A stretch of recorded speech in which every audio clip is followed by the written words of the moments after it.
मई 1987 में मेरठ में बहुत बुरे सांप्रदायिक दंगे हुए थे, जिनमें दो जगहें बहुत बार बार जिनका नाम लिया जाता है, एक हाशिमपुरा, दूसरे मलियाना।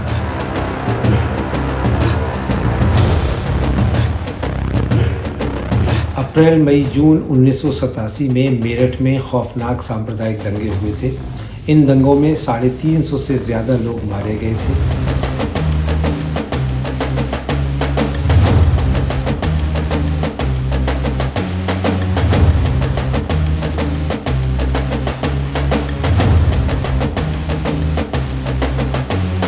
यहाँ पर 70 से अधिक मुसलमानों को पीएसी और वहाँ की जो लोकल कम्युनिटी थी उसमें मिल करके मारा। मुझे लगता है कि संख्या ज़्यादा होगी, लेकिन ऑफिशियल फिगर्स 70-72 की है।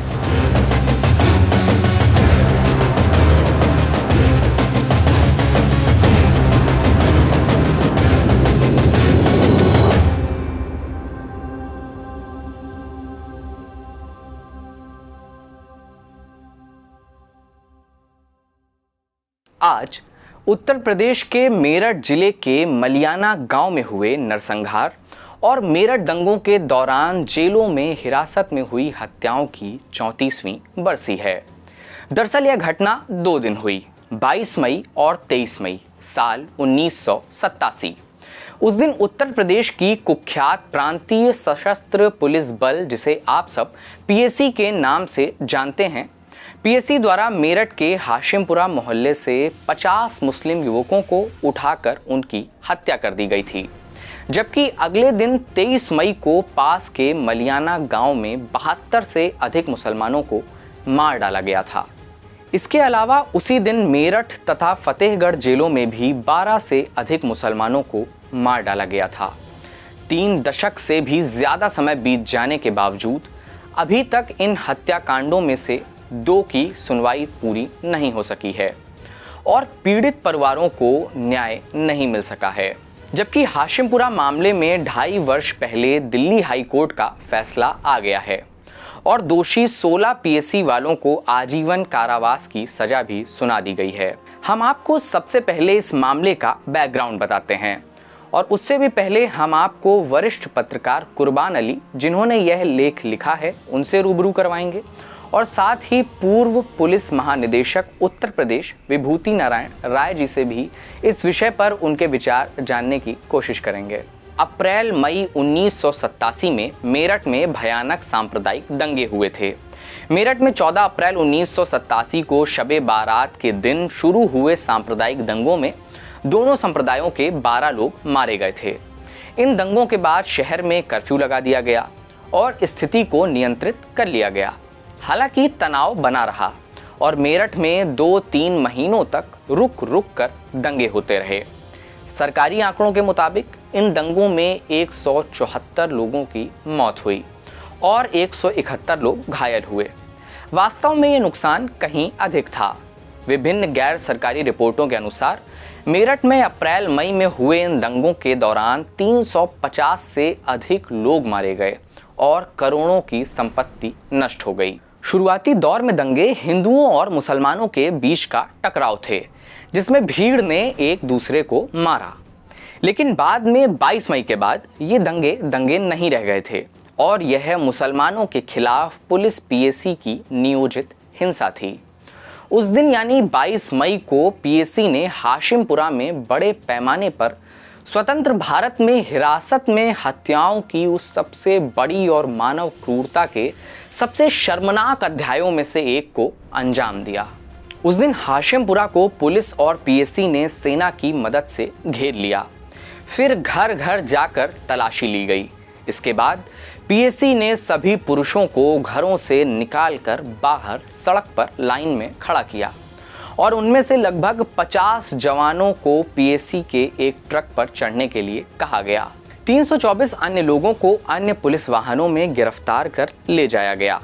जिन 50 लोगों को एक साथ गिरफ्तार किया गया था, उन्हें एक ट्रक में भरकर मुरादनगर ले जाया गया और ऊपरी गंग नहर के किनारे पीएसी ने उनमें से करीब 20 लोगों को गोली मारकर नहर में फेंक दिया। वहां 20 से अधिक शव नहर में तैरते मिले। इस घटना की दूसरी किस्त को करीब 1 घंटे बाद दिल्ली यूपी सीमा पर हिंडन नदी के किनारे अंजाम दिया गया, जहां हाशिमपुरा से गिरफ्तार किए गए बाकी मुस्लिम युवकों को पॉइंट ब्लैंक रेंज पर मारकर उनके शवों को नदी में फेंक दिया गया। राजीव गांधी के नेतृत्व वाली तत्कालीन केंद्र सरकार ने गंग नहर और हिंडन नदी पर हुई हत्याओं की सीबीआई जांच के आदेश दिए थे। सीबीआई ने 28 जून 1987 को अपनी जांच शुरू की और पूरी जांच के बाद अपनी रिपोर्ट भी सौंप दी, लेकिन इस रिपोर्ट को कभी भी आधिकारिक तौर पर सार्वजनिक नहीं किया गया। इस मामले में वरिष्ठ पत्रकार कुर्बान अली, जिन्होंने ये लेख लिखा है, देखिए वो क्या कह रहे हैं। अप्रैल मई जून 1987 में मेरठ में खौफनाक सांप्रदायिक दंगे हुए थे। इन दंगों में 350 से ज़्यादा लोग मारे गए थे, लेकिन 2 ऐसे नरसंहार हुए थे 22 मई को हाशिमपुरा में, जिसमें 50 मुस्लिम नौजवानों को पीएसी ने गिरफ्तार करने के बाद गोली मारकर नहर में बहा दिया, जबकि उसके अगले दिन 23 मई को मलियाना में एक नरसंहार पीएसी ने अंजाम दिया, जिसमें 72 लोग गोलियों से मार डाले गए। हाशिमपुरा मामले में फैसला आ चुका है।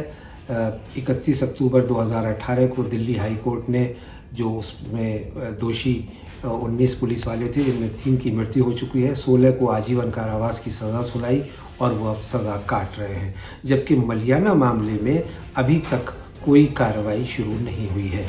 हम उम्मीद कर रहे हैं कि हमने जो PIL दायर की है इलाहाबाद हाई कोर्ट में, मेरे साथ विभूति नारायण राय, पूर्व पुलिस महानिदेशक उत्तर प्रदेश पुलिस, हम दोनों ने ये अपील की अदालत से कि मलियाना कांड की जांच कराई जाए और साथ ही उसी वक्त मेरठ और फतेहगढ़ जेल में जो 12 मुसलमान जेलों में मार दिए गए थे और जिनकी कत्ल का मुकदमा उस वक्त दर्ज किया गया था, इन मामलों की भी जांच की जाए और जो पीड़ित परिवार हैं उन्हें उचित मुआवजा दिया जाए, क्योंकि हाशिमपुरा मामले में तो मुआवजा भी मिल गया और दोषियों को सज़ा भी, लेकिन मलियाना के मामले में और मेरठ और फतेहगढ़ जेलों में हुई हत्याओं के मामले में अभी तक कोई कार्रवाई नहीं हो सकी है। हमने इस मामले पर पूर्व पुलिस महानिदेशक विभूति नारायण राय जी से उनके विचार जानने की कोशिश की।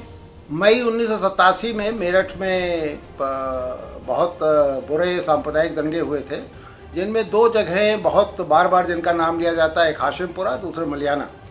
मलियाना मेरठ से कुछ किलोमीटर दूर एक छोटा सा गांव था, जो अब शहरीकरण की वजह से मेरठ शहर का हिस्सा हो गया है।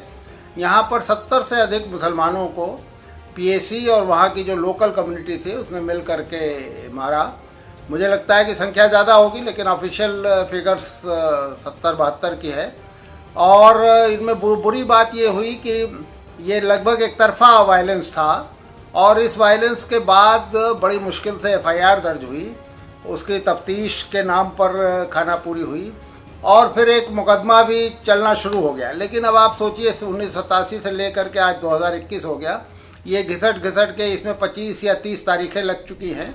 और सबसे दुर्भाग्यपूर्ण बात यह है कि ये इसकी FIR ही गायब हो गई है और जो बाकी रिकॉर्ड्स हैं वो भी बहुत बुरी हालात में है, इसलिए मुकदमा चल नहीं पा रहा। मैंने अपने मित्र अपने कुर्बान अली साहब की मदद से और कुछ 2 जीवित लोग हैं, जिनमें एक वो व्यक्ति है जिसके परिवार के कई लोग मारे गए हैं, इन लोगों की मदद से इलाहाबाद हाई कोर्ट में एक रिट दाखिल की है, जिसमें मांग की गई है कि इस पूरे प्रकरण की नए सिरे से जांच की जाए, एक SIT बनाई जाए और हाई कोर्ट उसका सुपरविज़न करे, हाई कोर्ट या कोई भी एक जुडिशल बॉडी उसका सुपरविज़न करे और इसे नए सिरे से फिर से पूरे केस को रिकन्स्ट्रक्ट किया जाए।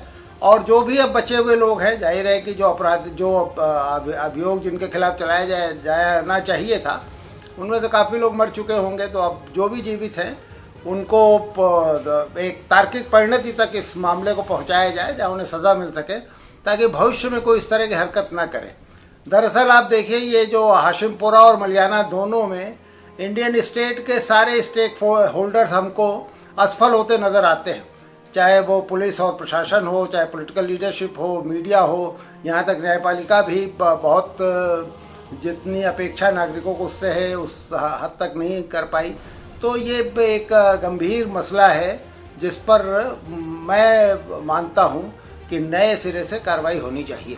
उत्तर प्रदेश की अपराध शाखा केंद्रीय जांच विभाग यानी CBCID ने इस मामले की जांच शुरू की।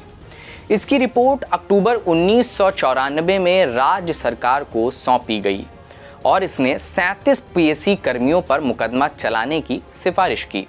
अंत में 1996 में गाजियाबाद के मुख्य न्यायिक मजिस्ट्रेट की अदालत में आपराधिक प्रक्रिया संहिता की धारा 197 के तहत आरोप पत्र दायर किया गया था।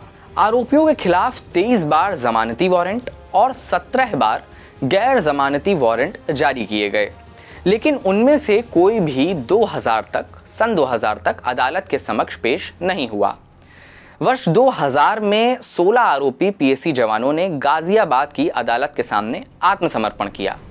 उन्हें जमानत मिल गई और वह फिर से अपनी सेवा पर बहाल हो गए। गाजियाबाद अदालत की कार्यवाही में अनुचित देरी से निराश पीड़ितों और बचे लोगों के परिजनों ने सुप्रीम कोर्ट में एक याचिका दायर कर इस मामले को दिल्ली स्थानांतरित करने की प्रार्थना की, क्योंकि दिल्ली की स्थिति अधिक अनुकूल थी। सुप्रीम कोर्ट ने सन 2002 में इस प्रार्थना को मंजूर कर लिया। इसके बाद इस मामले को दिल्ली की 30 हजारी अदालत में स्थानांतरित कर दिया गया, लेकिन मामला नवंबर 2004 से पहले शुरू नहीं हो सका, क्योंकि उत्तर प्रदेश सरकार ने मामले के लिए सरकारी वकील की नियुक्ति नहीं की थी। अंततः एक लंबी कानूनी लड़ाई के बाद अतिरिक्त सत्र न्यायाधीश 30 हजारी कोर्ट दिल्ली ने इस मुकदमे के पूरा होने पर 21 मार्च 2015 को फैसला सुनाते हुए कहा कि अभियोजन द्वारा पेश किए गए सबूत अपराध दर्ज करने के लिए पर्याप्त नहीं थे।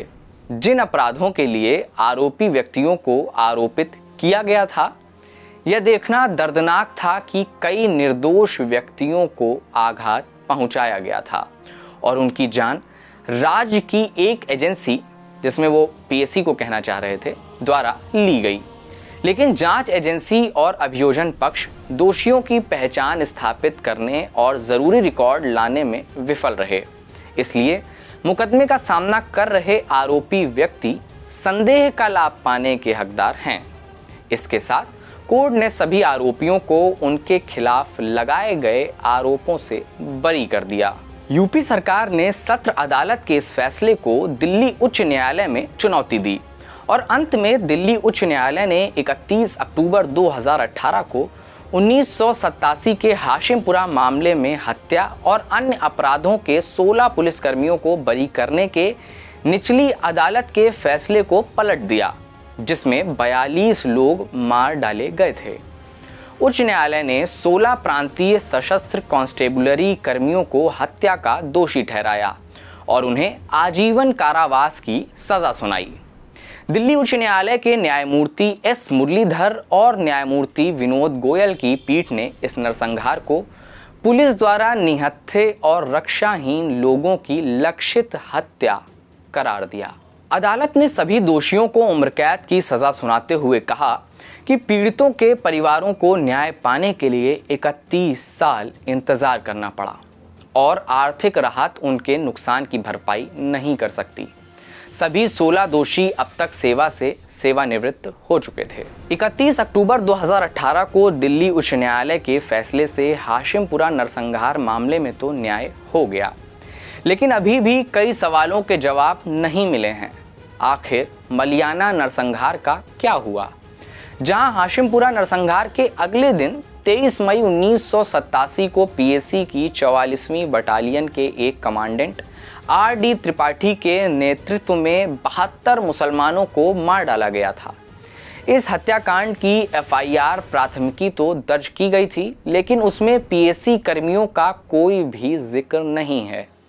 राज्य की एजेंसियों द्वारा घटिया जांच और अभियोजन पक्ष द्वारा एक कमजोर आरोप पत्र तैयार करने के कारण के साथ इस मामले में मुकदमा अभी पहले चरण को भी पार नहीं कर पाया है। पिछले 34 सालों में सुनवाई के लिए 800 तारीखें पड़ चुकी हैं, लेकिन अभियोजन पक्ष ने 35 गवाहों में से सिर्फ 3 से मेरठ की अदालत ने जिरह की है।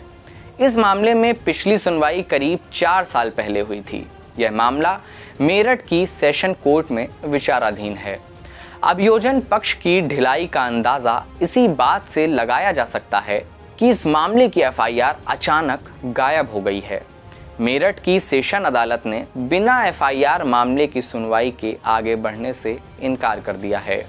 एफआईआर, प्राथमिकी की एक प्रति और प्राथमिकी की खोज अभी भी जारी है। गत 19 अप्रैल 2021 को इलाहाबाद उच्च न्यायालय में एक जनहित याचिका यानी PIL दायर की गई है, जिसमें कहा गया है कि 34 वर्ष पहले मेरठ के मलियाना गांव और मेरठ तथा फतेहगढ़ जेल में हुई उन हत्याओं की जांच नए सिरे से एक विशेष जांच दल यानी SIT के जरिए कराई जाए, जिनमें 84 से अधिक निर्दोष लोग मार डाले गए थे। उल्लेखनीय है कि मई 1987 में मेरठ में हुए खौफनाक सांप्रदायिक दंगों के दौरान यूपी पुलिस और PSC द्वारा मेरठ के मलियाना गांव में 72 निर्दोष मुसलमानों की हत्या कर दी गई थी और 12 गिरफ्तार लोगों को मेरठ और फतेहगढ़ जिलों में मार डाला गया था। इन मुकदमों की अभी तक सुनवाई पूरी नहीं हो सकी है। पीड़ित लोग अभी भी न्याय और मुआवजे का इंतजार कर रहे हैं। इलाहाबाद उच्च न्यायालय की डिवीज़न बेंच ने इस मामले की सुनवाई करते हुए उत्तर प्रदेश सरकार को निर्देश दिया है कि वह इस मामले में एक जवाबी हलफनामा दायर करे और उन तमाम मुद्दों का विस्तार से बिंदुवार जवाब दाखिल करे जो जनहित याचिका में उठाए गए हैं। इस मुकदमे में अगली सुनवाई अब 24 मई को होगी। द वायर के और वीडियोस देखने के लिए सब्सक्राइब करें और बेल आइकन पर क्लिक करें। स्वतंत्र पत्रकारिता की आर्थिक मदद करने के लिए डिस्क्रिप्शन में दिए गए लिंक पर जाएं और अपनी राशि चुनें।